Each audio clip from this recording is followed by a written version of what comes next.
Upadeshamrita text 2 का rest of the part आज हम लोग पढ़ेंगे। तो एक माता जी पढ़िए, जनसंघ का अर्थ है, और फिर अपने आप को वापस म्यूट कर लीजिएगा।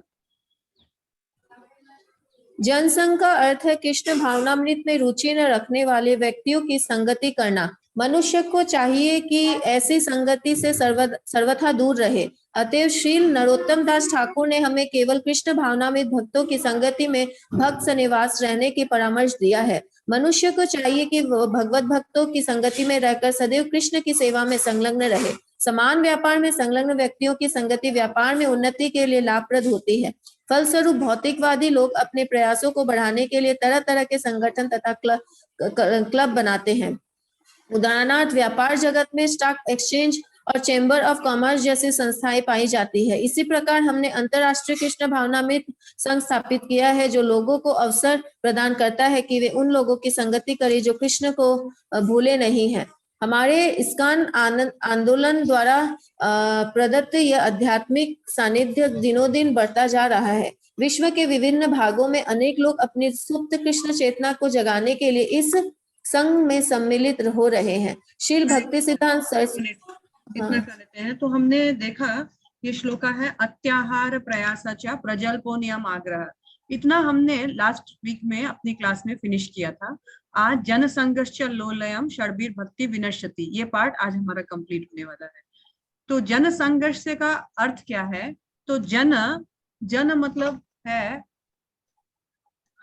लोग, तो साधारण जन होते हैं, एक सामान्य जन, और एक होते हैं कृष्ण जन। एक होते हैं सामान्य जन और एक होते हैं हरिजन। हरिजन यानी भगवान के भक्त, और सामान्य जन मतलब ये जो भौतिकवादी, यहाँ पर जो अभी हमने पढ़ा है, ये सारे लोग जो कि भौतिकवादी हैं, जो अपने तरह तरह के प्रयासों से अपने उद्गम को बढ़ाते रहते हैं, ये सामान्य जन है। ये सामान्य जन जो है जिन्न के जैसे होते हैं। जन और जिन में एक कितना ही अंतर होता है, बस अपना मन मर्जी, ना इनका खाने का ठीक, ना इनका सोने का ठीक, ना उठने का बैठने का कुछ ठीक नहीं है। सामान्य जन सामान्य तरीके से नॉर्मली कार्य नहीं करते, अपने मन के अनुसार कार्य करते हैं। और हरिजन होते हैं, हरिजन मतलब जो हरि के भक्त होते हैं, वो हमेशा शास्त्रों के, गुरु के, साधुओं के अनुसार अपने जीवन का यापन करते हैं। तो यहाँ पर जन संघर्ष का अर्थ है जो सामान्य जन है, जो जिन के तुल्य है, जिनका ना उठने का, ना बैठने का, ना खाने का, ना सोने का, ना बोलने का ठीक ठिकाना है। ऐसे लोगों से हमको क्या करना है? ऐसे व्यक्तियों की संगति से हमको बचना है। तो संगति फिर किसकी करना है? तो ये जो हरिजन है, इन हरिजनों का यानी भक्तों का संग करना है। जो लोग कृष्ण भावनामृत में बिल्कुल भी इंटरेस्टेड नहीं है, यानी जो लोग कृष्ण भावनामृत से अपने आप को जोड़ना नहीं चाहते हैं या कृष्ण भावनामृत में रहना नहीं चाहते हैं, तो यहाँ पर एक इंस्ट्रक्शन है, वैसे लोगों से हमेशा बचना है, इन जन संघ से बचना है, सामान्य जनों के संग से बचना है। कहावत है कि शेर का संग फिर भी कर लेना चाहिए, लेकिन अभक्तों का संग नहीं करना चाहिए। शेर का संग करने से क्या है, वो एक ही बार में खाएगा और आपको मार देगा। लेकिन ये जो सामान्य जन है, ये इनका संगत करेंगे तो आप मरेंगे तो सिर्फ नरक जाएंगे और कहीं नहीं जाएंगे। तो इसीलिए सामान्य जन जो है, जो भक्त जन नहीं है, उनका संग नहीं करना है, क्योंकि इनके संग से हम लोगों का मनोवृत्ति जो है इनके जैसा हो जाएगा। इन शॉर्ट जो कर्मी है, मायावादी है, जो भौतिकवादी है, सिद्धि कामी है, इन लोगों का संग हमको बिल्कुल नहीं करना, और संग करना है कृष्ण भावनामृत का, जिससे कि हमारा भक्ति बढ़ सके। तो यहाँ एग्जाम्पल दिया है, एक व्यापारी का संग करता है। क्यों? ताकि उसके संग से अभी व्यापार का अपडेट उसको पता चले, उसके संग से उसको मोटिवेशन मिले और वो अपने व्यापार को बढ़ाए। तो कई बार क्या होता है, व्यापारी एक दूसरे को डिनर पे बुलाता है या एक दूसरे का बड़ा किसी मीटिंग में जाता है, आता है, क्योंकि उससे उसको काफी कुछ उसके फील्ड का सीखने समझने का मिलता है, इंस्पिरेशन मिलता है। इसी तरह यदि भक्ति में आगे बढ़ना है, जन संघ का त्याग करके भक्तों का संग करना पड़ेगा, उनके साथ उठ बैठ, उनके साथ बात विचार विमर्श जो है वो करना पड़ेगा। नहीं तो जन संग करेंगे तो वो हमको अपनी ओर आकर्षित करेंगे, अपनी बातें सुनाएंगे, फिर हम लोगों को लगेगा कि ही सो हैप्पी, एक्सटर्नली हैप्पी दिखाएंगे और हम उनके झांसे में आ जाएंगे और लगेगा ही सो हैप्पी। और इस तरह से हो सकता है हमारा भक्ति जो है षड्भी भक्ति विनश्यति, एक कारण हो सकता है हमारी भक्ति का विनाश होने का। क्योंकि हम क्या होता है, हमारा अपना फिलोसफी इतना स्ट्रांग नहीं है, और कई कई बार क्या है, जो दिखता है वो बिकता है। तुम देखते हैं अरे इनका लाइफस्टाइल तो हमारे से बहुत अच्छा है, वो कभी शाश्वतता के लिए सोचते हैं ना, उनका कोई भी एक्टिविटी शाश्वतता को है। पर हम कभी कभी उनके झांसे में आकर हम भी शाश्वत जीवन को छोड़ करके जो टेम्पररी, जो सो कॉल्ड जो सुख है, उसको ही परमानेंट समझते हैं। इसलिए भक्तों का संग करना बहुत जरूरी है। भक्त सनेवास, कृष्ण भावनामृत में भक्त सनेवास का बहुत इंपॉर्टेंट है। और भक्त संग कैसा होना चाहिए, तो कहा गया है साधु संग सर्व शास्त्र कहे, लव मात्र साधु संग सर्व सिद्धि होए। लव मात्र मतलब एक क्षण का भी, एक क्षण का भी यदि हमको साधु संग मिल जाता है तो हम सर्व सिद्धि की ओर बढ़ सकते हैं। यानी हमारे भक्ति जीवन का बीज जो है वो बोया जा सकता है एक एक क्षण मात्र से। और इसीलिए सारे शास्त्र जो है पुकार पुकार के बोलते हैं साधु संग लो, क्योंकि साधु संग से आपको एक क्षण का साधु संग भी आपको हाईएस्ट बेनिडिक्शन ऑफ लाइफ दे सकता है, इस जीवन का सर्वोच्च वरदान प्राप्त कर सकता है। और वो सर्वोच्च वरदान है भगवत धाम की ओर हमारा गमन।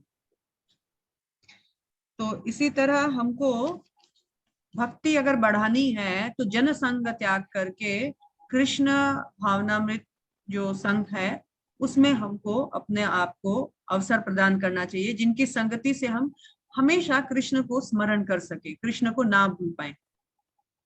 नेक्स्ट पैराग्राफ माता जी कोई पढ़िए, दूसरी माता जी कोई पढ़ सकते हैं। हरे कृष्ण माता। माता जी मैं पढ़ती हूँ। श्री भक्ति सरस्वती ठाकुर अपनी टीका में लिखते हैं कि मानसिक को के द्वारा ज्ञान प्राप्त करने के लिए किया गया अत्यधिक प्रयास अत्याहार आवश्यकता से अधिक संग्रह के अंतर्गत आता है। श्रीमद् भागवत के अनुसार दार्शनिक चिंतनों को ज्ञानियों द्वारा कृष्ण भावनामृत से विहीन शुष्क दर्शन पर पोथे के पोथे लिखने का प्रयास पूर्णतया व्यर्थ है। आर्थिक विकास पर अनेक किताबें लिखने वाले कर्मियों का कर्म भी अत्याहार की कोटि में आता है। इसी तरह जिन्हें कृष्ण भावनामृत की कोई इच्छा नहीं है और जो अत्यधिक वस्तु को पाने मात्र के लिए इच्छुक रहते हैं, चाहे वह वैज्ञानिक ज्ञान के लिए हो या धन का लाभ हो, वे सब अत्याहार के क्षेत्र में आते हैं। हरे कृष्णा। तो यहाँ पर श्रील भक्ति सिद्धांत सरस्वती ठाकुर महाराज जो श्रील प्रभुपाद के गुरु महाराज है, उनकी जो टीका है अनुवृत्ति, उसके अनुसार अत्याहार और क्या क्या हो सकता है इसका हम लोगों को डेफिनेशन मिल रहा है। हमने पिछली क्लास में हमने देखा अत्याहार का बहुत सुंदर हमने डेफिनेशन देखा कि अत्याहार सिर्फ खाने को नहीं है, अत्यधिक धन संचय को भी है, और भी हमने काफी कुछ पढ़ा। इसमें जो हमने पढ़ा था इसमें रिवीजन हो रहा है। ये क्या पढ़ा था हमने कि मानसिक चिंतकों या सूक्ष्म चिंतन को ज्ञानियों के द्वारा ज्ञान प्राप्त करने के लिए किया गया अत्यधिक प्रयास भी अत्याहार। टू मच एंडेवर, तर्क वितर्क के लिए, अपने आप को पंडित साबित करने के लिए पोथी पाना पढ़ना और तर्क वितर्क में उस पोथी पाना को इस्तेमाल करना, भक्ति के लिए नहीं, भक्ति करने के लिए या भक्ति सिखाने के लिए नहीं, पंडित्व धारण करने के लिए या तर्क वितर्क में अपने आप को आगे रखने के लिए जो बहुत सारे विभिन्न प्रकार के वेद शास्त्र आदि पढ़ते रहते हैं, ये भी अत्याहार में ही आता है। अत्याहार मीन्स किसी भी चीज का अधिक, टू मच, जो कि हमारे भक्ति से रिलेटेड नहीं है, जो हमारे भक्ति में वर्धन नहीं करता है। और कहा गया है दूसरा, आर्थिक विकास पर अनेक ग्रंथ लिखना, टू मच जो भक्ति से रिलेटेड नहीं है, टू मच इधर उधर के ग्रंथ किताबें लिखना, कविताएं लिखना, ये सब भी अत्याहार में आते हैं। और इसी तरह से जो अधिक वस्तुओं की मनोकामना करते रहना, वस्तुओं का संग्रह भी अत्याहार में आता है। और बहुत ज्यादा वैज्ञानिक ज्ञान या धन या लाभ के पीछे भागना भी अत्याहार क्षेत्र में ही आता है। तो हमको इन चीजों से बचना है। यानी कुल मिलाकर जो चीज हमारी भक्ति का वर्धन नहीं करता है, उन चीजों के पीछे बहुत ज्यादा प्रयास करना अत्याहार में आता है। अत्याहार मीन्स सिर्फ फूडिंग नहीं। नेक्स्ट माता जी। हरे कृष्णा। कर्मीजन भावी पीढ़ियों के लिए अधिकाधिक धन संचित करने के लिए श्रम करते हैं, क्योंकि वे अपने भविष्य की स्थिति को नहीं जानते। ऐसे मूर्ख व्यक्ति अपने पुत्र तथा पौत्रों के लिए अधिकाधिक धन प्राप्त करने में रुचि रखने के कारण यह भी नहीं जान पाते कि अगले जीवन में उनकी स्थिति क्या होगी।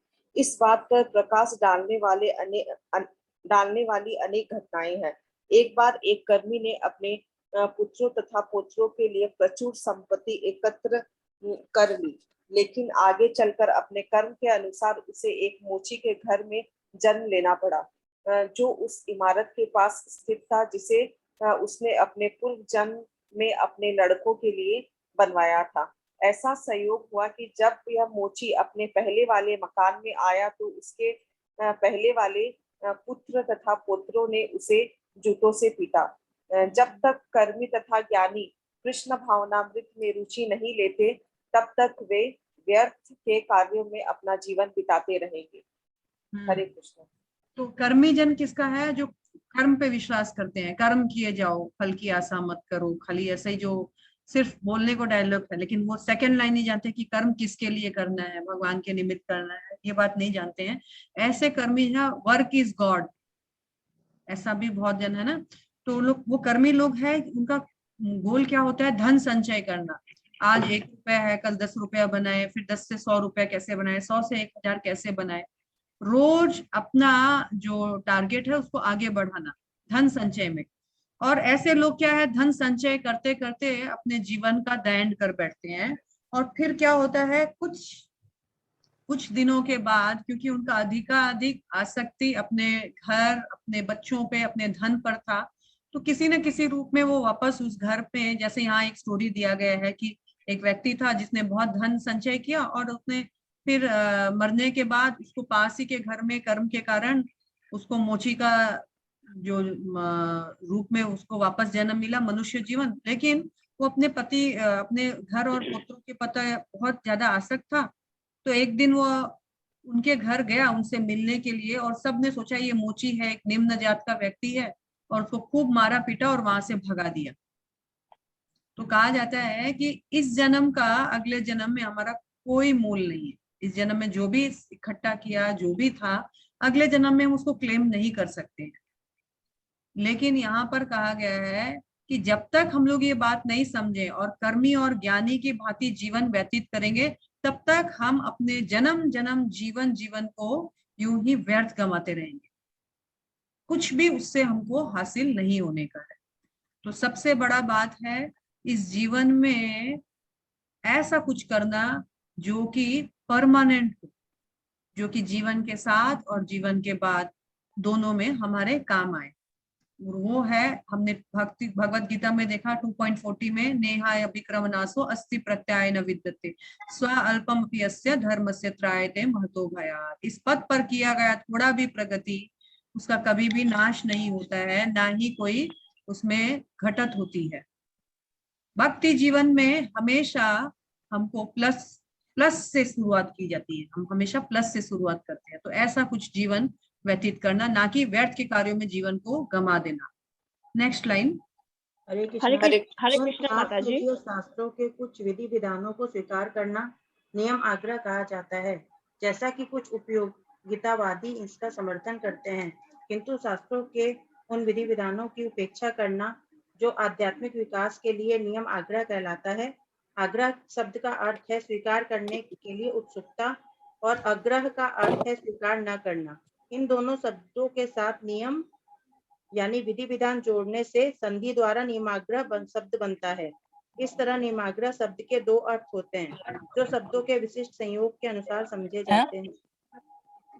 जो लोग कृष्ण भावनामृत में रुचि रखते हैं, उन्हें आत्मिक विकास के विधि विधानों को ग्रहण करने में उत्सुक नहीं होना चाहिए, अपितु शास्त्रों के विधि विधानों को कृष्ण भावनामृत की प्रगति के लिए अत्यंत श्रद्धा पूर्वक ग्रहण करना चाहिए।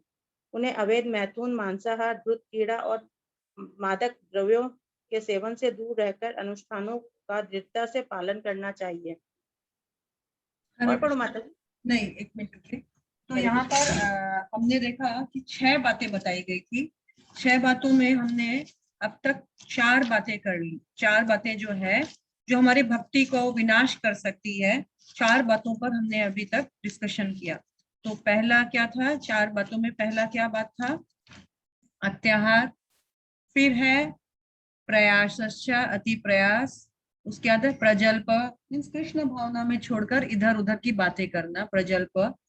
अभी हम चौथा नंबर जनसंज्ञा हमने कर लिया है, चौथा नंबर हमने किया। अभी हम नियम आग्रह कर रहे हैं। तो यहाँ पर नियम आग्रह को 2 भागों में बांटा गया है, नियम आग्रह और नियम अग्रह। आई थिंक दिख रहे हैं आप लोगों को, ये है नियम आग्रह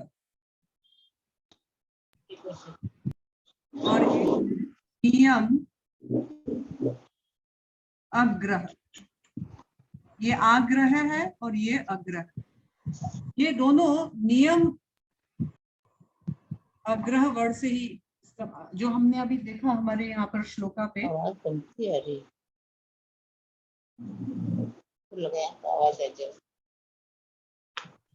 माता जी बोर्ड नहीं दिख रहा है। हाँ 1 मिनट रुकिए। ठीक है रे, मेरे को नींद होता रही है तो फिर चालू हो गई। बाकी माता जी म्यूट हो जाइए प्लीज। दिख रहा है बोर्ड अभी माता जी? क्लियर नहीं दिख रहा है माता जी। लिखा हुआ नहीं दिख रहा। हाँ आप उसको फोन कीजिए, आप उसको फोन कीजिए क्लास में।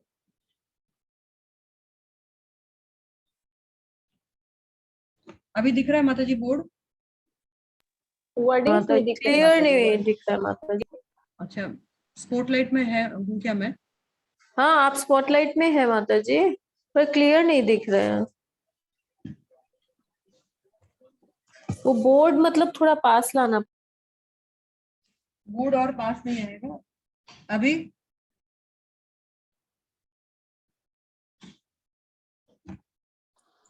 बोर्ड दिखाई दे रहा है, अक्षर साफ दिखाई नहीं दे रहा। माता जी अपना कैमरा थोड़ा सा पहुंच के देखिए, क्या तो कैमरा थोड़ा सा वाइप करके देखिए।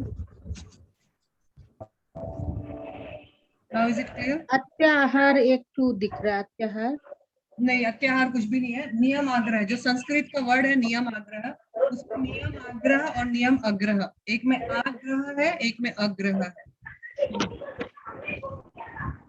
माता जी आपका 2 वर्ड दिख रहा है, हाँ हाँ भी दिख रहा है, ये अभी दिख रहा नहीं है। अब दिख रहा है, ये एकदम क्लियर है। अब दिख रहा है।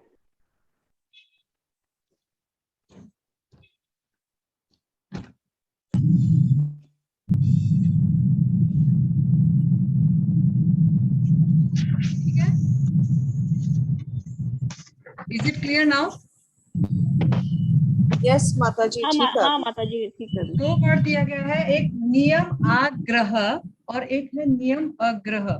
नियम आग्रह क्या होता है? तो नियम आग्रह है जैसे फॉर नेम एंड सेक, सिर्फ नाम के लिए।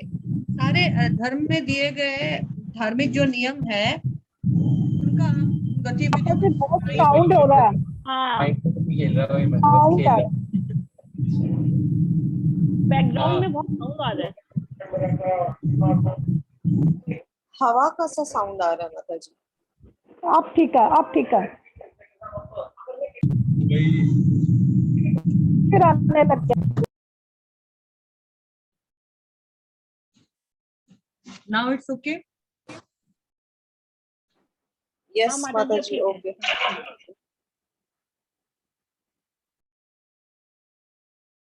नियम आग्रह और नियम अग्रह। नियम आग्रह क्या होता है? सिर्फ नेम एंड सेक के लिए, मतलब सिर्फ नाम के लिए हम कुछ करते हैं। जैसे धार्मिक अनुष्ठान आदि बहुत पालन करते हैं, बहुत उनका कड़ाई से पालन करते हैं, जो जो हम लोग सकाम कर्म में करते हैं मान लीजिए।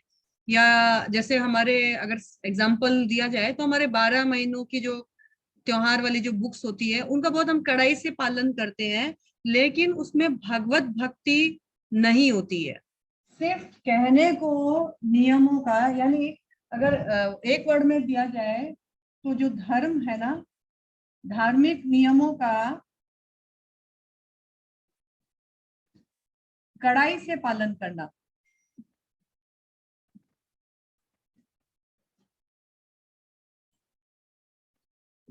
धार्मिक नियमों का बहुत कड़ाई से पालन करना, लेकिन उसमें एक चीज है, परंतु एक चीज क्या है? भगवत भक्ति। भगवत भक्ति जो है वो कंप्लीटली भगवत भक्ति जो है वो एकदम नहीं होती है, बिल्कुल नहीं। भगवत भक्ति बिल्कुल नहीं। बाकी बहुत सारे नियम हम लोग सब जानते हैं, ये कर लो वो कर लो, इस बार को माथा नहीं धोना चाहिए, वैसा करना नहीं चाहिए, ऐसे नहीं खाना चाहिए, वैसे नहीं बैठना चाहिए। ये क्या है? नियम आग्रह। मतलब नियमों का पालन तो कर रहे हैं बहुत कठोरता से, लेकिन उसमें भक्ति नाम की कोई चीज नहीं है और भक्ति से लेना देना नहीं है उन चीजों को। नाम के लिए नियम पालन कर रहे हैं। और ऐसे नियम पालन करने का कारण क्या होता है? तो कहा जाता है धन प्राप्त करने के लिए, प्रतिष्ठा प्राप्त करने के लिए, कर्म कांड में आगे बढ़ने के लिए, या भौतिक सुख प्राप्त करने के लिए, या भौतिक दिखावा के लिए हम बहुत कुछ कर रहे हैं। लेकिन इन सब चीजों से हमारे भक्ति में कुछ लेना देना नहीं है। भक्ति तो शून्य है। यह है नियम आग्रह। मतलब नियम का तो पालन कर रहे हैं, लेकिन इससे हमारा भक्ति को कुछ लेना देना नहीं है। और दूसरा है नियम अग्रह। दूसरा है नियम अग्रह। तो इसके बारे में क्या लिखा गया है? यहाँ देखिए, ये लाइन थोड़ा सा फिर से पढ़िए कोई एक माता जी। तुरंत लाभ के लिए, एक माता जी, लाभ के लिए शास्त्र के कुछ विधि विधान को स्वीकार करना नियम आग्रह कहा जाता है, जैसा कि कुछ उपयोगितावादी इसका समर्थन करते हैं। ये पार्ट यहाँ पर आ गया। ये पार्ट जो पढ़ी है माता जी वो इसमें कवर अप हुआ है। ओके। किंतु शास्त्रों के उन विधि विधान की उपेक्षा करना जो आध्यात्मिक विकास के लिए है, नियम आग्रह कहलाता है। एक मिनट रुकिए। अभी यहाँ पर नियम आग्रह हमने देखा कि नियमों का बहुत पालन कर रहा है, लेकिन उसमें भक्ति नहीं है। और दूसरा है भक्ति में आगे बढ़ने का नियम पालन को बिल्कुल ही ताक पे रख दिया। जैसे श्रील प्रभुपाद बोलते हैं शास्त्रों के अनुसार कि चार रेगुलेटिव प्रिंसिपल, 4 नियम। रेगुलेटिव प्रिंसिपल्स का हिंदी क्या होगा? 4 नियम। आप लोग जानते हैं 4 रेगुलेटिव प्रिंसिपल। 4 रेगुलेटिव प्रिंसिपल का पालन होना चाहिए। वो 4 रेगुलेटिव प्रिंसिपल्स क्या क्या था? तो no meat eating, no illicit relationship, no gambling, no intoxicants. तो ये 4 नियम का पालन बहुत अच्छे से पालन करना चाहिए था। लेकिन कई बार क्या होता है, इन नियमों का उल्लंघन कर देना, मतलब इनमें केयरलेसनेस होना। नियम आग्रह मतलब नियमों को ताक पर रख देना। हाँ, कभी कभी नियमों को ताक पर रखा जाता है प्रचार के लिए, वो अलग बात है। लेकिन अब भी हम भक्ति के नाम पर नियम पालन करने का प्रतिज्ञा ले लिए, लेकिन अभी हम लोग उसके लिए अनमनस्क है। जब मन चाहा तोड़ा, जब मन चाहा पालन किया, जब मन चाहा करेंगे, जब मन चाहा नहीं करेंगे। वो आ गया नियम आग्रह में। किंतु शास्त्रों के उन विधि विधानों की उपेक्षा करना, वी आर नॉट फॉलोइंग। शास्त्र में जो जो नियम आदि बताए जाते हैं जिससे हमारी भक्ति को पोषण मिलेगा, भक्ति तो कर रहे हैं, लेकिन पोषण के लिए जो जो विधि विधान बताए गए हैं उनको फॉलो नहीं करता, उनको ताक पर रख देना। जो आध्यात्मिक विकास के लिए है, ये नियम आग्रह कहलाता है। आग्रह शब्द का अर्थ है स्वीकार करने के लिए उत्सुकता। आग्रह होना चाहिए, नियमों को हमको आग्रह स्वीकार करना चाहिए। और आग्रह का अर्थ है स्वीकार नहीं करना, यानी यहाँ पर उत्सुकता तो है लेकिन भक्ति के लिए नहीं। और यहाँ पर तो उत्सुकता ही नहीं है, जो बताया गया है उन नियमों का भी पालन नहीं करना। अरे एकादशी करना छोड़ो, 16 माला, अरे कौन बोलता है? कई लोग बोलते हैं माला पे करना ही क्या जरूरी है, गिन के करना क्यों जरूरी है? भगवान का नाम तो अनगिनत होना चाहिए। ठीक है, ये सारे जो चीज है नियम आग्रह में आता है। आपको एक नियम दिया गया है, डॉक्टर ने आपको गोली दी है दिन में 3 ही बार खाना है। अब आप अगर दिमाग लगाओगे मैं 3 ही बार क्यों खाऊं, एक ही बार खाने से नहीं होगा क्या? जाओ मैं एक ही बार भी नहीं खाऊंगी। ये है नियम आग्रह।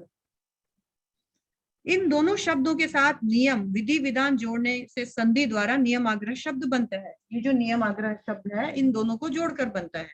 इस तरह नियम आग्रह श्लिष्ट शब्द है जिसके 2 अर्थ है। जो लोग कृष्ण भावनामृत में रुचि रखते हैं उन्हें आर्थिक विकास के विधि विधानों को ग्रहण नहीं करना चाहिए, अपितु शास्त्रों के विधि विधानों से कृष्ण भावनामृत की प्रगति के लिए अत्यंत श्रद्धा पूर्वक ग्रहण करना चाहिए।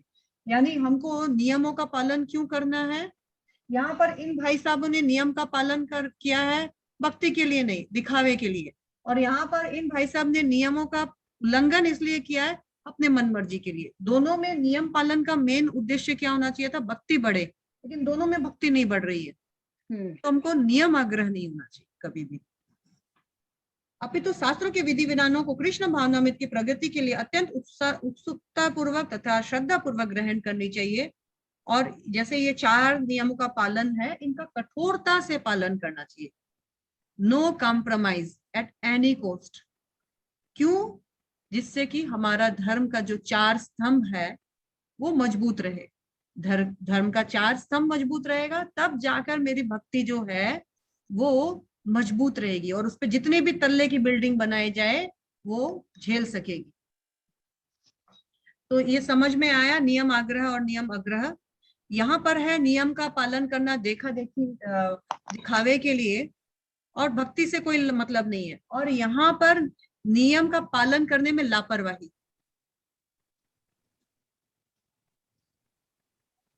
तो नियमों का पालन क्यों होना चाहिए? एक्चुअली नियमों का पालन का पर्पस होना चाहिए to teach people in general. जन सामान्य मनुष्यों को उदाहरण प्रस्तुत करने के लिए, सिखाने के लिए नियमों का पालन होना चाहिए, ना कि दिखावेबाजी के लिए, ना उसका उल्लंघन अपने लिए होना चाहिए। कई बार आचार्य नियमों का कुछ कुछ उल्लंघन करते हैं। जैसे श्रील प्रभुपाद ने 7 कहा था तो सन्यासियों को 7 समुद्र पार नहीं जाना चाहिए, और श्रील प्रभुपाद ने नियम ग्रह किया था। क्यों?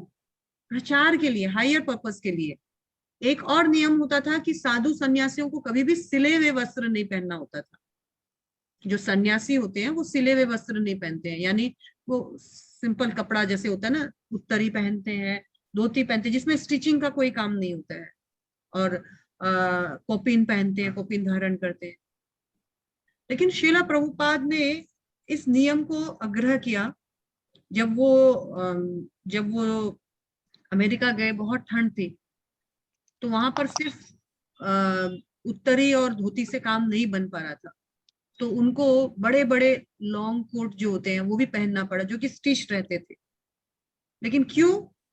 क्योंकि अगर वो वहां से भागकर आ जाए और प्रचार नहीं करें तो ये तो अच्छा बात नहीं है। और वहां प्रचार के नाम से गए और ठंड करके अगर घर में बैठे रहे, वो भी अच्छी बात नहीं है। तो प्रचार के लिए कभी कुछ नियमों को हमको इधर उधर करना पड़ता है, पर 4 रेगुलेटरी प्रिंसिपल्स के साथ कभी भी नहीं। नेवर एट एनी कॉस्ट, किसी भी कॉस्ट पे नहीं। नेक्स्ट माता जी। मनुष्य को चाहिए कि मायावादियों की संगति से भी बचे, क्योंकि वह केवल वैष्णवों की निंदा ही करते रहते हैं। अत्याहारियों के अंतर्गत इन लोगों का समावेश हो जाता है।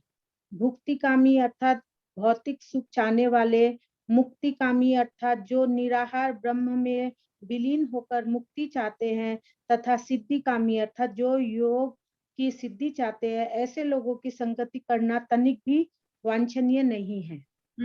तो कहा गया है भुक्तिकामी, मुक्तिकामी, सिद्धिकामी शकल अशांत, कृष्ण भक्त निष्काम अतएव शांत।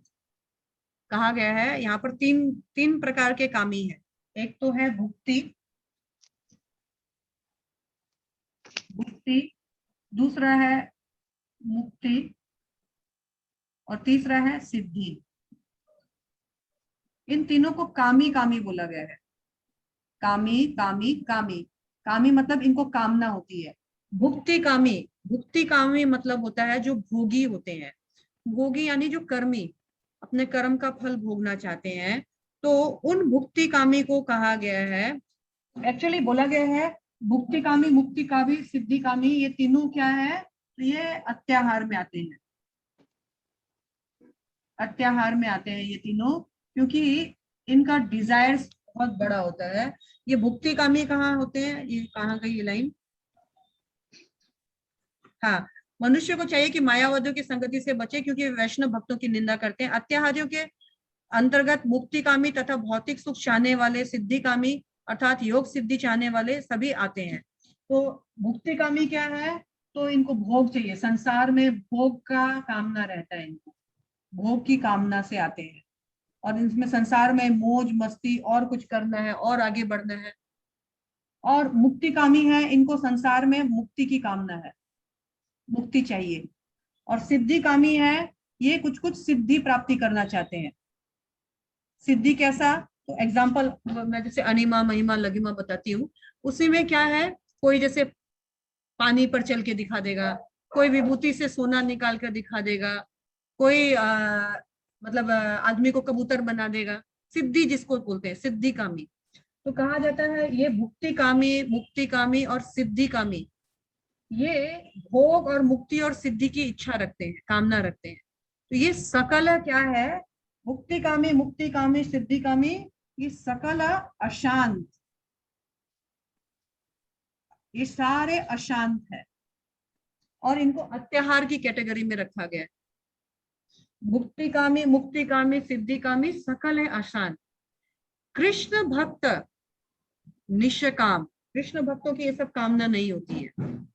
अतएव शांत, इसलिए उनको बहुत शांति का अनुभव करते हैं, क्योंकि ना तो उनको सिद्धियां चाहिए होती है, ना ही उनको मुक्ति का कोई लोभ होता है, और ना ही वो इस संसार का भोग करना चाहते। तो जो भक्त नहीं है तो वो या तो मुक्तिकामी होगा या मुक्तिकामी होगा या सिद्धिकामी होगा, और वो हमेशा अशांत रहेगा। और अशांत रहने के कारण अत्याहार से ग्रस्त रहेगा, और चाहिए इसको, और धन चाहिए। कल वो लखपति था, आज करोड़पति है, फिर अरबपति बनेगा, और चाहिए और चाहिए। सिद्धिकामी है, एक सिद्धि अनिमा आ गई, सिद्धि लघिमा आ गई, महिमा आ गई, प्राप्ति आ गई, अलग अलग सिद्धियां, सिद्धि में से भागते रहेगा सिद्धियों के पीछे। और सिद्धियों के पीछे उसको नाम चाहिए, लोग मुझे सहराए, लोग मेरे पास आए, मैं लोगों को सिद्धियां दिखाऊं। एक बार शिला प्रभुपाद को उनके एक शिष्य ने कहा, शिला प्रभुपाद पास के एक गांव में एक सिद्धि योगी है, सिद्ध योगी है, जो कि नदी में बिना नाव के पांव से चल सकता है, पार कर लेता है नदी को, यानी बिना बोट के नदी पर चल चल के नदी को एक तरफ से दूसरी तरफ पहुंच जाता है नदी के। तो शिला प्रभुपाद ने बोला अच्छा, बोला हाँ, काफी लोग जाते हैं उनके पास, बाबा के पास, और अपना मनोकामना पूर्ण करने के लिए उस सिद्धि बाबा के पास बहुत जन जाते हैं। शिला प्रभुपाद, क्या हम कुछ सिद्धि नहीं दिखा सकते हैं? तो शिला प्रभुपाद ने बोला अवश्य दिखा सकते हैं। तो शिला प्रभुपाद ने बोला कि उसको ये सिद्धि प्राप्त करने में कितना समय लगा? बोला बहुत 20-25 साल उसने इस सिद्धि को प्राप्त करने में लगाया। तो शिला प्रभुपाद ने कहा अच्छा, बहुत बढ़िया है, परंतु ये काम तो हम नाव वाले को 5 रुपया देकर भी पार कर सकते थे, इसमें 25 साल लगाने की क्या दरकार थी? ये 25 साल तो भव बंधन से पार होने में लगाना चाहिए था। तो लोगों को सिर्फ मैजिकल फिट्स दिखा करके बड़ा नाम कमा लेना कोई बात नहीं है, कोई बड़ा बात नहीं है, इससे हम भवबंधन से मुक्त नहीं हो सकते हैं। तो इसीलिए कहा ये सब अशांत है।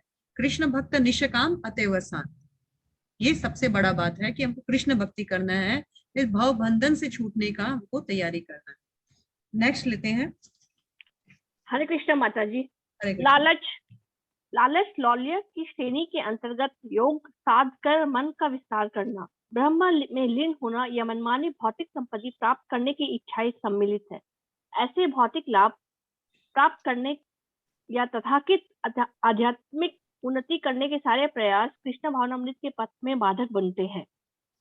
पूंजीवादियों एवं साम्यवादियों के मध्य जो आधुनिक युग चल रहा है वो अत्याहार के संबंध में श्रील रूप गोस्वामी के उपदेश की अवमानना करने के कारण है। आधुनिक पूंजीवादी आवश्यकता से अधिक संपत्ति का ग्रहण करते हैं और साम्यवादी उनकी संपदा से ईर्ष्या करने के कारण सारे धन तथा संपत्ति का राष्ट्रीयकरण करना चाहते हैं। दुर्भाग्यवश यह साम्यवादी संपत्ति तथा उसके वितरण की समस्या को हल करना नहीं जानते। फलस्वरूप जब पूंजीवादियों की संपत्ति साम्यवादियों के हाथ में जाती है तो उसका कोई हल नहीं निकलता। इन दोनों विचारधाराओं से विपरीत कृष्ण भावना भावित विचारधारा है जो यह बताती है कि सारी संपत्ति भगवान श्री कृष्ण की है। इस प्रकार जब तक सारी संपत्ति भगवान श्री कृष्ण के प्रशासन के अंतर्गत नहीं आ जाती तब तक मनुष्य जाति की आर्थिक समस्या का कोई हल नहीं मिल सकता। साम्यवादियों या पूंजीवादियों के हाथों में संपत्ति सौंप देने से कोई हल निकलने वाला नहीं है। यदि $100 का एक नोट सड़क पर पड़ा हो तो कोई व्यक्ति उसे उठाकर अपनी जेब में रख सकता है। ऐसा व्यक्ति ईमानदार नहीं है। दूसरा व्यक्ति इस धन को देखकर यह सोचकर कि उसे दूसरों का धन नहीं छूना चाहिए, वह उसे वहीं पड़ा रहने दे सकता है। यद्यपि ये दूसरा व्यक्ति अपने कार्य के लिए वह धन को चुराता नहीं, लेकिन वह उसके सही उपयोग से भी अनजान होता है। तीसरा व्यक्ति जो इस $100 के नोट को देखता है, वो उसे उठाकर उस व्यक्ति को खोज सकता है जिसने इसे खोया था और उसे वापस दे सकता है। यह व्यक्ति उस धन को अपने ऊपर खर्च करने के लिए न तो चुराता है, न ही उसकी उपेक्षा करके उस सड़क पर पड़े रहने देता है। इस धन को उठाकर वह उस व्यक्ति को देकर जिसने उसे खोया था, वह व्यक्ति ईमानदार एवं चतुर सिद्ध होता है। पूंजीवादियों की संपत्ति को साम्यवादियों को हस्तांतरित करने मात्र से आधुनिक राजनीति की समस्या का समाधान नहीं हो सकता, क्योंकि यह प्रदर्शित किया जा चुका है कि जब कोई साम्यवादी धन पाता है तो वह उसका उपयोग अपनी इंद्रिय तृप्तियों के लिए करता है। वास्तव में सारे संसार की संपत्ति भगवान श्री कृष्ण की है और प्रत्येक जीव को, चाहे वह मनुष्य हो या पशु, यह जन्मसिद्ध अधिकार है वह ईश्वर की संपत्ति को अपने पालन के लिए उपयोग में लाए। जब कोई व्यक्ति, चाहे वह पूंजीवादी हो या साम्यवादी, अपने पालन की आवश्यकता से अधिक ग्रहण करता है तो वह चोर होता है और प्रकृति के नियमों द्वारा दंडित होने योग्य है। विश्व की संपत्ति का उपयोग समस्त जीवों के कल्याण के लिए होना चाहिए, क्योंकि माता प्रकृति की यही योजना है। प्रत्येक व्यक्ति को श्री भगवान की संपत्ति का उपभोग करते हुए जीवित रहने का अधिकार है। जब लोग श्री भगवान की संपत्ति को वैज्ञानिक ढंग से उपयोग में लाने की कला सीख लेंगे, तब एक दूसरे के अधिकारों पर अतिक्रमण नहीं करेंगे, तभी एक आदर्श समाज का निर्माण हो सकता है। ऐसे आध्यात्मिक समाज के मूलभूत सिद्धांत का उल्लेख श्री ईशोनोपनिषद के प्रथम मंत्र में हुआ है। में कहा गया है, ईशावास्यमिदं सर्वं यत्किंच जगत्यां जगत् तेन तक्तेन भुञ्जीता मागृदस्य सिद्धधनम्। इस ब्रह्मांड के भीतर की प्रत्येक चर अथवा अचर वस्तु श्री भगवान द्वारा नियंत्रित है और उन्हीं के अधिकार में है। अतः मनुष्य को चाहिए कि अपने लिए उन्हीं वस्तुओं को स्वीकार करे जो उसके लिए आवश्यक है और उसके भाग के रूप में सुरक्षित कर दी गई है, और यह जानते हुए कि अन्य वस्तुएं किसकी है उन्हें ग्रहण न करे। कृष्ण भावना भावित भक्त भली भांति जानते हैं कि इस भौतिक जगत की रचना श्री भगवान की पुनर्व्यवस्था द्वारा समस्त जीवों के जीवन की सभी आवश्यकताओं की पूर्ति के उद्देश्य से की गई है, जिसमें एक दूसरे के जीवन या अधिकारों में किसी तरह का अतिक्रमण करने की आवश्यकता न हो। यह पूर्ण व्यवस्था प्रत्येक व्यक्ति की उसकी वास्तविक आवश्यकताओं के अनुसार हर एक को संपत्ति का सही भाग प्रदान करती है, जिससे हर जीव सादा जीवन तथा उच्च विचार सिद्धांत के अनुसार शांतिपूर्वक रह सके। दुर्भाग्यवश भौतिकवादी लोग जिनकी न तो ईश्वर की योजना में श्रद्धा है, न ही उच्चतर आध्यात्मिक विकास की महत्वाकांक्षा है, अपनी ईश्वर प्रदत्त बुद्धि का दुरुपयोग केवल अपनी भौतिक संपदा को बढ़ाने में करते हैं। वे अपनी भौतिक स्थिति को सुधारने की अनेक पद्धतियों का आविष्कार करते हैं, यथा पूंजीवाद तथा भौतिकतावादी साम्यवाद। उन्हें ईश्वर के नियमों या उच्चतर उद्देश्यों में कोई रुचि नहीं रहती। वे सदैव इंद्रिय तृप्तियों के लिए अपनी असीम इच्छाओं को पूर्ति करने के लिए अपने साथियों का शोषण करने की क्षमता के कारण विलग दिखते हैं। यदि मानव समाज श्री रूप गोस्वामी द्वारा गिनाए गए मूलभूत दोषों, अत्याचार इत्यादि को छोड़ दे तो मनुष्य तथा पशुओं, पूंजीपतियों तथा साम्यवादियों आदि के बीच में का सारा वैमनस्य दूर हो जाएगा। यही नहीं, आर्थिक या राजनीतिक विषमता तथा अस्थिरता की सारी समस्याएं हल हो जाएंगी। यह शुद्ध चेतन समुचित आध्यात्मिक शिक्षा तथा अभ्यास द्वारा जागृत की जाती है, जो वैज्ञानिक रीति से कृष्ण भावनामृत आंदोलन द्वारा प्रदान की जाती है। यह कृष्ण भावनामृत आंदोलन एक आध्यात्मिक समुदाय का संगठन प्रदान करता है, जो विश्व में शांतिपूर्ण स्थिति ला सकता है। प्रत्येक बुद्धिमान व्यक्ति को अपनी चेतना को शुद्ध करना चाहिए और कृष्ण भावनामृत आंदोलन की हृदयपूर्वक शरण ग्रहण करके भक्ति मार्ग में अवरोधों में अपने को मुक्त कर लेना चाहिए। हरे कृष्ण माता जी। Hare Krishna, thank you so much. तो यहाँ पर हम लोग देखते हैं लोल्यम। लोल्यम क्या होता है? लोल्यम मतलब लोभ या लालच। तो हमारे अंदर लोभ या लालच क्यों होता है, उसका कारण क्या होता है? हाँ, हमने भागवत गीता में पढ़ा कि कामेश क्रोधेश रजोगुण समुद्भव, पढ़ा था ना। रजोगुण के कारण हमारे अंदर लोभ होता है, और लोभ जो है हमारे अंदर एक पतन का कारण होता है। हमारे पतन का कारण जो है मेनली लोभ होता है, और इस लोभ के जंजीर से बंध कर मनुष्य धर्म को अधर्म, अधर्म को धर्म, जैसे भी हो अपनी इच्छाओं को, सेंस ग्रेटिफिकेशन को पूरा करना चाहता है। तो ये लोभ क्यों होता है? क्योंकि हम अपनी पोजीशन से संतुष्ट नहीं रहते हैं, हमारी बुद्धि अस्थिर रहती है, हमारे बाहरी इच्छाएं बहुत ज्यादा है। इनके कारण हमको इंद्र तृप्ति का लोभ, धन संग्रह करने का लोभ, मान सम्मान का लोभ, मुक्ति का लोभ, मुक्ति का लोभ, सिद्धि का लोभ, ये अलग अलग प्रकार का लोभ है। लोभ को लोल्यम कहा जाता है। लोल्यम मतलब लालच, जब मेरी कैपेसिटी से ज्यादा या मेरे पास है उससे ज्यादा की इच्छा। तो ये लोल्यम जो है, इस लोल्यम से हमको बचना है। ये लोल्यम जो है हमारे पतन का कारण हो सकता है अगर ये कृष्ण भावनामृत में यूज नहीं हुआ। लोल्यम जो है हमें होना चाहिए, लोभ हमें होना चाहिए। किस चीज का लोभ होना चाहिए? तो लोभ हमको होना चाहिए भक्ति के लिए। लोभ होना चाहिए कि हम कैसे अपने भक्ति को आगे बढ़ाएं। लोभ होना चाहिए हमको हरि कथा श्रवण का। लोभ होना चाहिए हमको कैसे हम साधु संग कर सके, कैसे हम भगवान की सेवा ज्यादा से ज्यादा कर सके। ये लोभ जो है वो मेरा पतन का नहीं, मेरे उन्नति का कारण बनेगा। परंतु ये जो संसारिक लोभ है, मान सम्मान के भौतिक कर्म या ज्ञान का लोभ, ज्ञान अर्जन करने का लोभ, कर्म से धन अर्जन करने का लोभ, इन लोभ से मेरा पतन हो जाए। तो लोभ का भी सदुपयोग तभी होगा जब हम उसको भक्ति के लिए लगाएंगे। नहीं तो ये लोभ रजोगुण का कारण है और हमको गहनतम अंधकार कामेश क्रोधेश रजोगुण समुद्भव महाशनो महापापमा विधि एनम यह वेरिणम, सबसे बड़ा वेरी है हमारा और ये सब कुछ नष्ट कर देगा। लालच बहुत बुरी बला है। अपने पास जो है उसकी उसका सम्मान नहीं, जो नहीं है उसके लिए रोना, और रोने के लिए उसको धर्म अधर्म सही बुरा कोई भी रास्ता से इसको प्राप्त करना, और वो होता है इक्वल टू हमारा पतन। तो यहाँ पर लोल्यम से हमको बचना है और उस लोल्यम को भी कृष्ण भावनामृत में लगाना है। यहाँ पर कुछ पूंजीवादी, साम्यवादी, इनके बारे में लिखा गया है जो कि मैं आप लोगों को नटसेल में बताती हूँ। तो पूंजीवादी यहाँ पर कहा गया है, कुछ क्लासेस होती है सोसाइटी में, जैसे कि हम लोग बोलते हैं कैपिटलिस्ट। पूंजीवादी का इंग्लिश जो है कैपिटलिस्ट होगा। कैपिटलिस्ट का क्या होता है? इनके पास बहुत ज्यादा धन एकत्रित होता है, बहुत ज्यादा, कैपिटलिस्ट जिसको हम लोग बोलते हैं, बहुत ज्यादा जरूरत से ज्यादा धन के ये मालिक बनते हैं, धन संग्रह करके रखते हैं। और जो साम्यवादी है उनको इंग्लिश में कम्युनिस्ट बोला जाता है। ये कम्युनिस्ट क्या होता है? ये हमेशा फाइट करते हैं, जिसके पास बहुत ज्यादा धन है उसका धन निकाल करके जरूरतमंदों को देना चाहिए। तो ये हमेशा कैपिटलिस्ट एंड कम्युनिस्ट, पूंजीवादी और साम्यवादियों में हमेशा आधुनिक युद्ध चलता रहता है। इसका कारण क्या है?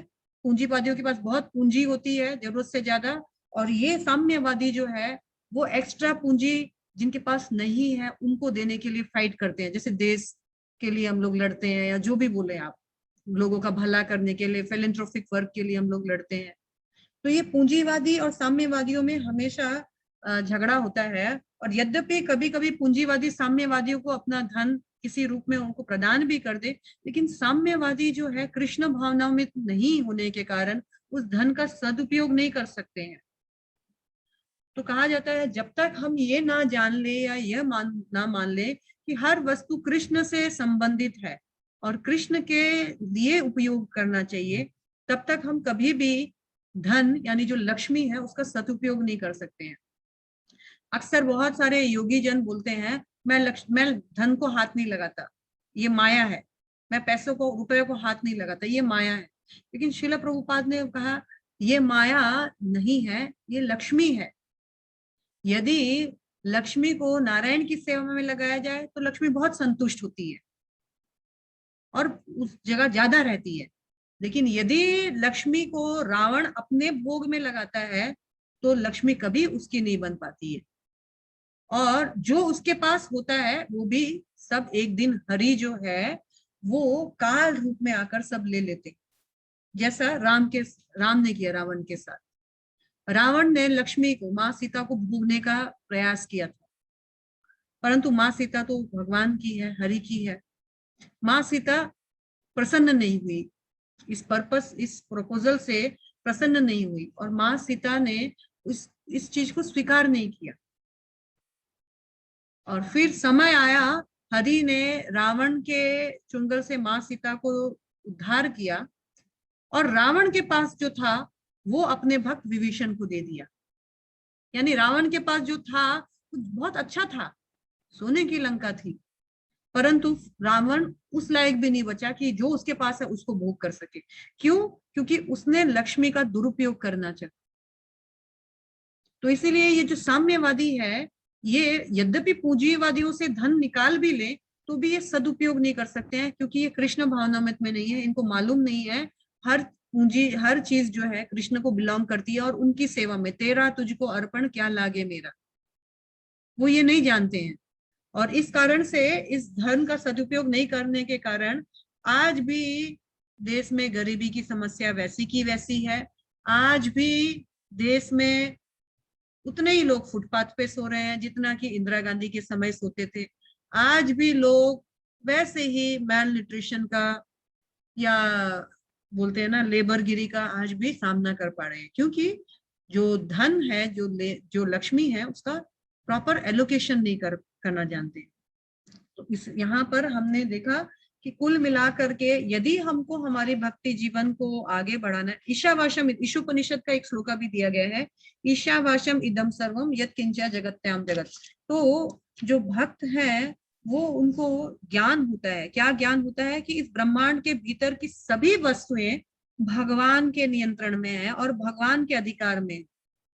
ईशावासम सर्वम इदम, और वो ये जानते हुए कि सारी चीजें भगवान की है, उसको जितना भगवान ने एलोकेट किया है वो उनको प्रेम पूर्वक स्वीकार करता है और स्वीकार करके उसको जितना दिया गया है उससे संतुष्ट रहता है। और माँ गृध कश्य स्विदम धनम, दूसरों का धन लूटने में या दूसरों का धन छीनने में या दूसरों का धन देखकर जलने में उसकी रुचि नहीं होती है, क्योंकि उसको मालूम है मेरे भाग का भगवान ने इतना ही दिया है। सब कुछ भगवान का था, भगवान ने अपने भाग में से कुछ एक भाग मुझे दिया है, मेरा कोटा इतना ही है। ये जानते हुए कि मेरा कोटा इतना ही है जितना उसको भगवान ने दिया है, वो सेल्फ सेटिस्फाइड होता है। और जो उसके पास नहीं है या किसी और को भगवान ने ज्यादा दिया है, ना उससे उसको ईर्ष्या होती है, ना वो उसको कभी भी हड़पने का कोशिश करता है, ना ही वो उसके लिए कभी दुखी रहता है। क्यों? क्योंकि वो जानता है ईशावासम सदम सर्वम, ईशावासम इदम सर्वम, सब कुछ भगवान का है और इस जगत में सब कुछ भगवान के ही कंट्रोल में है। इसमें से तेन तक तेन भुंजिता, इसमें से जितना मुझे भोग करने के लिए भगवान ने दिया है, मुझे उतने से संतुष्ट रहना चाहिए, यही मेरा कोटा है, निर्धारित कोटा। माँ गृध कश्य सिद्ध धनम, अरे मैं दूसरे के धन के पीछे क्यों भाग रहा हूँ? दूसरों का धन हासिल करना या दूसरों के धन के प्रति ईर्ष्या करना या दूसरों का धन का मुझे इच्छा क्यों हो रहा है? तो जितना भगवान ने दिया है उससे मैं संतुष्ट क्यों नहीं हो पा रहा हूं? अगर ये चीज हो जाएगी तो लौल्यम खत्म हो जाएगा, और लौल्यम खत्म हो जाएगा तो हम अशांत से शांत स्थिति में आ पाएंगे। तो कुल मिला करके सादा जीवन उच्च विचार, इस मंत्र 2 का जो स्लोगन है वो है। और कृष्ण भावनामृत भक्त भली भांति जानता है कि इस जीवन में आवश्यकताएं जितनी है भगवान उतनी मेरे को दे रहे हैं, और इन आवश्यकताओं को वो सर मस्तक करके उनको शांति पूर्वक स्वीकार करके सादा जीवन उच्च विचार पर वो हमेशा स्थित रहता है और इस तरह अपने जीवन को कृष्ण भावनामृत बना करके खुद भी शांति का अनुभव करता है और विश्व में शांति प्रदान करने का चेष्टा करता है प्रचार एवं प्रसार के माध्यम से। हम कुल मिलाकर के इस श्लोका में ये समझते हैं कि षड्भीर भक्ति विनश्यति, हमारी भक्ति को अगर बचाना है, प्रोटेक्ट करना है, तो हमको इन 6 चीजों का, षड्भीर 6 चीजों का बहुत ध्यान देना है। अत्याहार, अत्याहार मतलब कौन माताजी बताएगी अत्याहार मतलब क्या क्या होता है? अत्याचार मतलब आवश्यकता से अधिक धन संचय करना और आवश्यकता से अधिक आप नॉलेज रखना, वो भी आपका अत्याधार में ही आता है। और एक और चीज है माता जी, में आशंका से खाना हाँ, भी, खाना भी आता है, बुक्स लिखना, नॉवल लिखना, हाँ, नॉवेल्स लिखना। सभी चीजें जो है जिससे कृष्ण भक्ति से कोई सरोकार नहीं हो, वो सारा प्रत्याहार में ही आता। Very good. प्रयासश्च, हरे कृष्ण। प्रयासश्च का कौन